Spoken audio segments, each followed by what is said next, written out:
This week on Brunch Week, Taylor hugs Apple, Verizon does AOL, and Wikileaks and the NSA leak a little bit more. Hello and welcome to Brunch Week. My name is Alex and I'm joined today by... Sarah Buhr. And... Lucas Matney. This is important because this is actually Lucas's very first video shoot here at TechCrunch. He is our, what are you, slave, intern? I forget. What's the actual term? I'd go by intern, but intern, okay. Slave is free to... You've been here for what, 2 weeks? Yep, this is my second week. And how terrible is TechCrunch? TechCrunch has some major flaws, but most of them are sitting right next to me. What? Ooh. Wow. I was going to say, what was the biggest flaw? But that was some direct shade, actually. That's impressive. How did I get zinged? My own intern just zinged me. I don't know how. That's not how it's supposed to go. You're now a slave for the rest of the show after that one. That's terrible. No, but big news this week. First off, Taylor Swift has beaten Apple and then joined the empire. She is basically the queen of the universe right now. I mean, the power of Taylor Swift is manyfold, apparently. So she wrote this letter on her Tumblr blog to Apple saying, look, I'm pulling everything off because you're not paying artists for this 3-month free trial that they're offering for their new Apple Music. Streaming service. So essentially they were just not going to pay. Yeah, they're just going to not. But here's the weird part. It's like, it's not really the artists, it was the labels. And my question is, were the labels still going to be paying the artists, or was there some weird... Anyway, it could have been a trickle down to the artist. I'm not really sure. But what happened is she wrote this letter, the internet explodes, and then Eddie Q gets on at near midnight and says, we love artists. We're gonna do it anyway. Eddie Q is, people who don't know, who's Eddie? Right. So he's an Apple exec, and he has the power. He had the power to. He's working on Apple streaming, and he had the power to make this executive decision. Very late at night. After a couple glasses of wine. No, I'm very mad because I've been emailing Apple for like years and I get nothing back, and she puts a Tumblr post out. Okay, this is Taylor Swift. I'm just saying. You are no Taylor Swift. I'm sorry. Admittedly, I completely agree to that. I'm not saying. Taps aside. But shut up. Yeah. But I learned that if you want to get Apple's attention, do it publicly. So now I'm going to do all my Apple emails in the Tumblr sphere, if you will. Yeah, it's not going to work out. Yeah. Were you surprised by this? I kind of was. It was a little surprising because I wasn't sure what the Spotify deal was that Taylor was dealing with. So were the artists being paid on the 3-month plan for Spotify as well? And if not, why was she holding $19.89 from Spotify? Actually, all of her records are off of Spotify. Yeah. I know that I'm a big Tay-Tay fan, but so why is now her newest album on Apple and not Spotify? I think it's a little discordant, if you will. What, you mean like Apple streaming, or what do you mean? No, but why is she putting her album on Apple and not Spotify? The terms are roughly the same overall on the percentage of revenue. So why is Apple winning and Spotify losing? Well, so from what I understand, and also to be fair, she's on Rdio too. She didn't pull from Rdio. She didn't pull from a lot of different places. Who she took a stand on Spotify. I use Rdio. Oh, okay. Well, we found the person right here, ladies and gentlemen. There are a lot of people on Rdio. Okay. Mm-hmm. I don't know how many. Actually. Anyway, but why does Apple win here? So that's not entirely clear at this moment, right? Like, why did she take a stand against Spotify? Why didn't Spotify react? Why did Apple react? There's a lot of whys in here that we just don't know. But what we do know is that she put 1989 back on.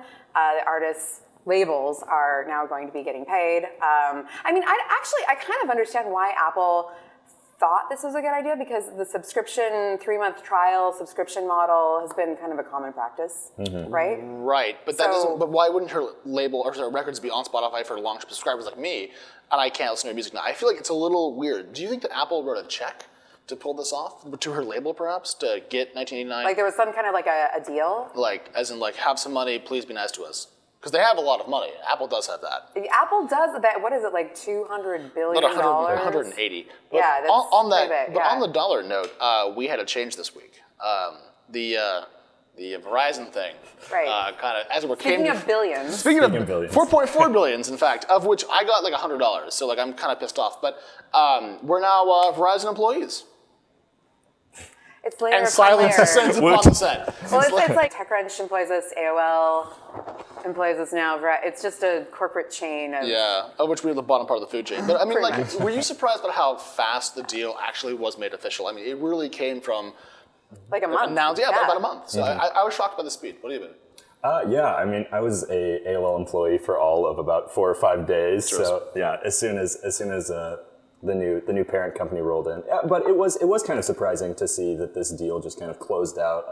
I think that we were all kind of caught off guard by every bit of news from this scenario, from when it happened to just like how quickly it. Would you have joined TechCrunch as our summer slave if you had known that Verizon was going to be your employer?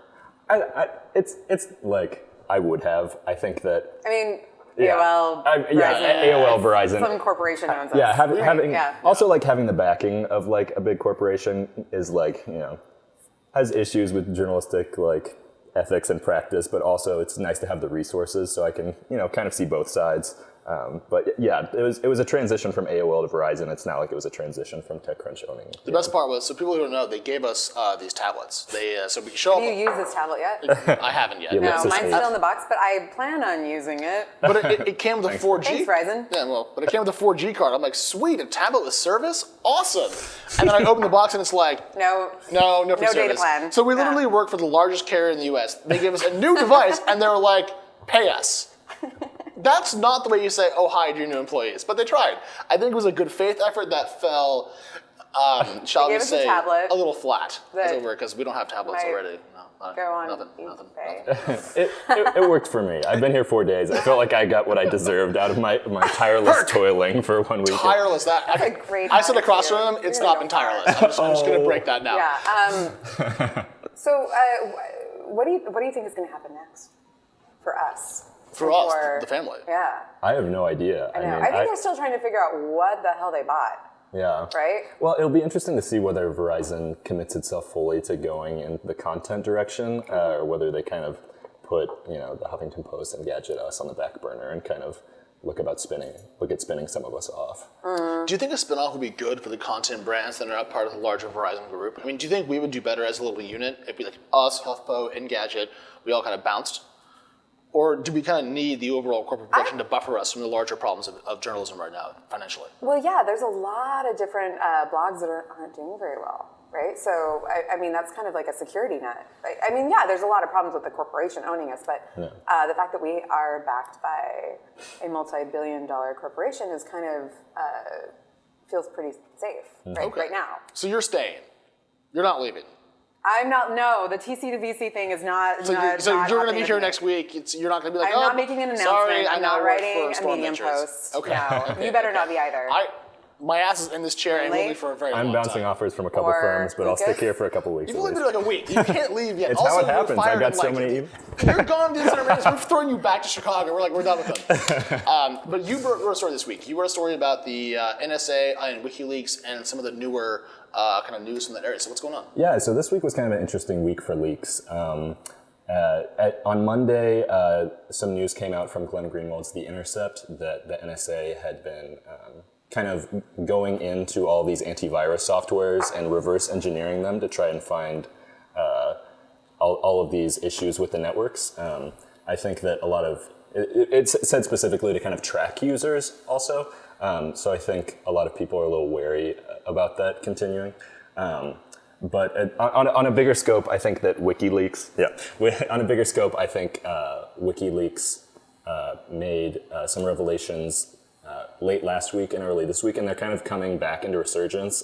Julian Assange has been in the Ecuadorian embassy for 3 years, counting last weekend. So I think that they're trying to kind of do a bit of a PR push to kind of say, hey, we're still here. They released some Sony documents last week, some NSA stuff about the NSA spying on the French government in Hollande in the last What was the impact of these recent announcements? Was it a big deal? Was it like, oh God, they're still around? Or did it really change policy and so forth? Well, so for the WikiLeaks leak on the French government, it's kind of an interesting time because they got pissed off immediately. And what was interesting is that the French version of the Patriot Act was set to go to vote the next day after all this information on the NSA went up. And it still passed, which is disappointing.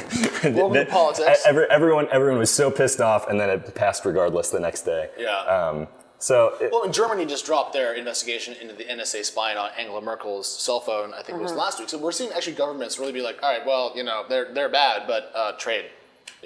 economics. So that's a little tough. Yeah, and a lot of people were commenting on this, being like, well, what are we supposed to expect? The problem is when governments are spying on citizens, but shouldn't we expect them to be spying on governments? But I think a lot of that's a really tricky. I mean, these are friendly governments. Yeah, we're friendly allies. with. Right, I presume we're spying on North Korea. That does not bother me. Like, yes, get in there. Please spy on North Korea. Please, actually spy more. But I mean, in Germany, I mean, it doesn't make a lot of sense to me. But we're short on time. I want to make a small note before we bounce. As to why you're wearing this tank top? Yeah, exactly why. It's been